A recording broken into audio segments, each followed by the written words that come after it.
ভালুকায় বিদ্যুৎ সমিতির কর্মচারীদের ষষ্ঠ দিনের কর্মবিরতি পালন। স্টার টিভি, দেশ ও জনতার কথা বলে। বৈষম্যের প্রতিবাদ সহ 16 দফা দাবিতে ময়মনসিংহের ভালুকায় বিদ্যুৎ সমিতির কর্মচারীরা ষষ্ঠ দিনের কর্মবিরতি পালন করেছে। সকাল থেকে শুরু করে ময়মনসিংহ পল্লী বিদ্যুৎ সমিতি 2 এর অফিস কক্ষের সামনে অবস্থান নিয়ে ওই কর্মবিরতি পালন করেছে তারা। এতে অংশ নিয়েছেন ভালুকার জোনাল ও সাব জোনাল অফিসের কর্মকর্তা কর্মচারীরা।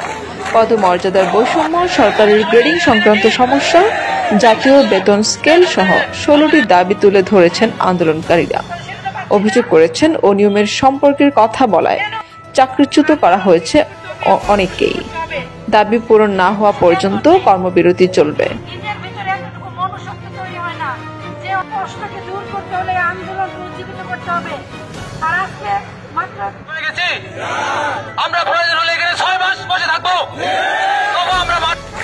মোহাম্মদ শাহিদুজ্জামান সবুজ, ভালুকা প্রতিনিধি।